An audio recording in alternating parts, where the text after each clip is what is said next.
Hey everyone, welcome back to AI with Pallavi. Ready to learn another AWS service in just 10 minutes? Let's get started. Let's learn Amazon Bedrock Knowledge Bases. Now, Bedrock Knowledge Bases is a managed RAG pipeline that takes data source, chunks the documents, generates embedding, stores them in a vector database. Why we need it? Because foundation models are smart, but they don't know anything about your company. Your contracts, your wiki pages, your support tickets are all invisible to them. So the fix is RAG, Retrieval Augmented Generation. If you don't know about RAG, there is a video link I'll share where I have explained RAG and vector databases in detail. Now, Amazon has given us a very useful way to integrate knowledge bases, which is a RAG foundation. Think of it as an orchestration layer between your raw documents and your foundation model.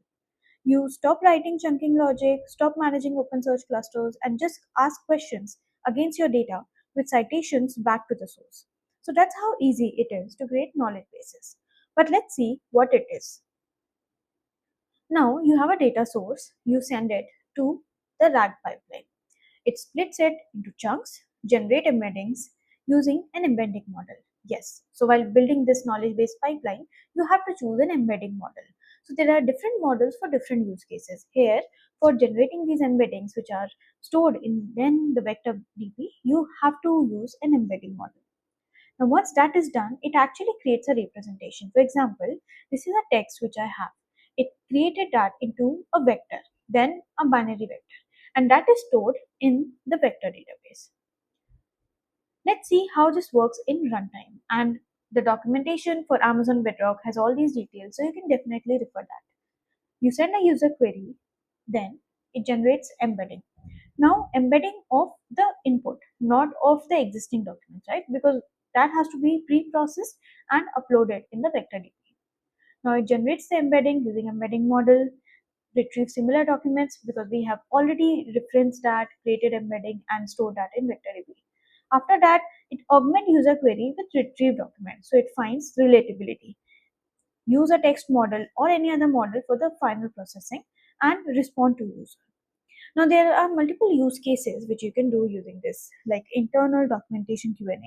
Engineers can't find anything in your wiki and Slack searches are useless. So point a knowledge base at your documentation, wire it to a Lambda function, and you have got a Slack bot that codes the right runbook in seconds. Similar to that, customer support automation and code and architecture search across large repos. So you just connect a knowledge base to your code exports in S3, and engineers can ask where do we handle Stripe webhooks, or uh, they can ask any question related to the code and they get the right files back.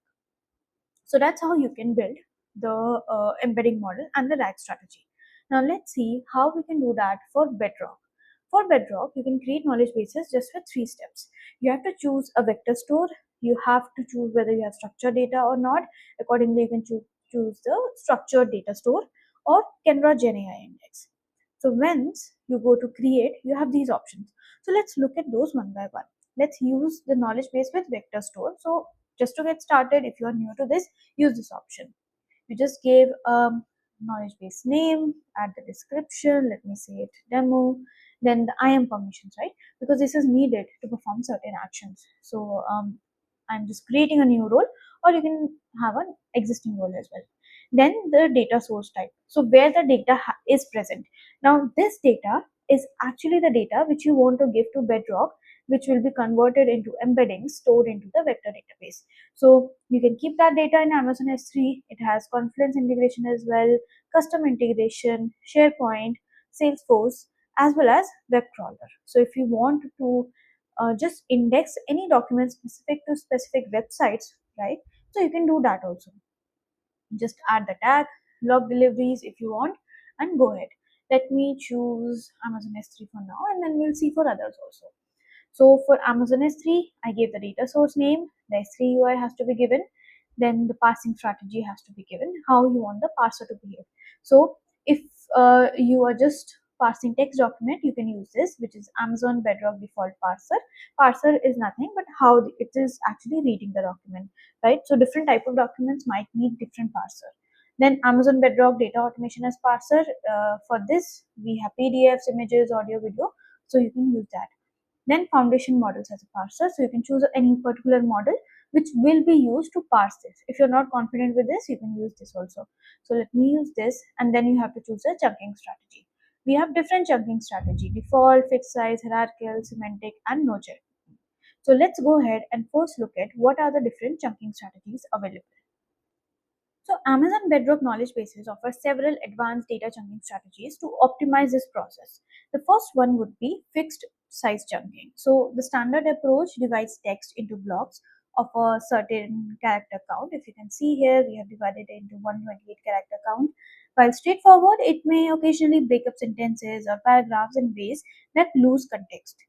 Then came semantic chunking, which you can use. Instead of using fixed character counts, the strategy maintains meaningful information boundaries to preserve the original context of the data, right? So you can match that based on the meaning of that data. Then we have sliding window. This is also a useful one. Now, this method implements a fixed chunk size but includes an overlap, typically 10 to 20%, and that is between consecutive chunks. So let's say the first chunk was from row number 1 to row number 10, then the next chunk will be row number 7 or 8 to row number 20. Then the third will be row number 17 or 18 to next. So you can see there are some overlaps in between, so that's how it works. Then you have hierarchical chunking. Designed for long documents, the strategy actually captures both local and global context, so you don't have to worry about the meaning as well, and organize the chunks into a hierarchy, so most like a graph structure.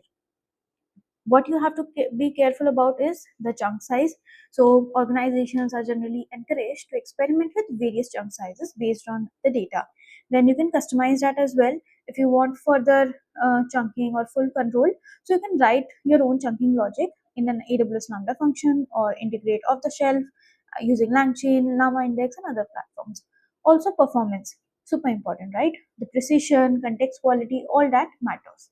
So how does that work? You get the unstructured data, you do the chunking, then you implement that. So you have a rack preprocessing integration, ingest that, use Lambda or other frameworks, and then do the chunking and go ahead and process the rest of the details.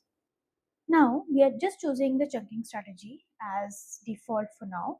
And you have a transformation function. As I said, you can use a Lambda function if you want a custom chunking features, and you have some advanced setting as well, which you can set. After that, let's go to next and see what we have to do. Okay, for this one, we'll have to give an S3 bucket. So let me just go and show the next one. So let's go ahead and choose a web crawler. And let's go ahead and choose the source URL. Let me give the URL of my website, enlightens.com. Then we have domain range, how you want to invoke that, whether you just want to invoke the base one or the below ones as well. So that can be done, subdomains, host only, or default. Then maximum throttling of crawling speed, regex pattern, if you want to provide any pattern and any documents, maximum pages. Then again, content parsing and chunking. So you will see the details differ from the type of data source you use, but other than that, rest of the things remain same. If you want to use a chunking strategy, that will be there. Then you have to choose an embedding model. For embedding model, you can choose any of the embedding models present, like Cohere or Amazon, and you can go ahead. Let me choose this one, apply, and done. Then you also have to choose the vector store. Now this is important, which vector storage you use, whether you want to create a new vector store or use an existing one, right? So there are different vector store type like OpenSearch, serverless, OpenSearch managed cluster, Neptune, Aurora, MongoDB, Pinecone, Redis. So these are readily available. The integrations are there. You can do that, or you can create a new vector store. Like if I want to create Amazon OpenSearch serverless, I can create that. I can create some replicas as well to be able to use. So that's how easy you can do that. Then you can review all the details, and your vector store will be created, and your knowledge base will be created like that. Once a knowledge base is created, you can edit that, you can work on it, and then you can use that in your existing workloads as well. So you can integrate that with your application directly. You also have a feature to chat with your document and see what details you can get. So what I'm using the chat with your document feature here. I've just uploaded a file from my side. If you want, you can set up guardrails as well. And once I've uploaded it, I should be able to chat with it. And how am I able to do that? Because it has already created some embeddings, right, for this particular document. And this is how you can test that whether the embedding models and details which you are choosing are right or not. So here I've used Claude Sonnet 4 as a model, and if I want, I can create some chat prompt as well, and generate inference parameters like length, temperature, top P, top K, and other details as well. So that's how I can configure it and validate. And just like that, you have learned another AWS service in 10 minutes.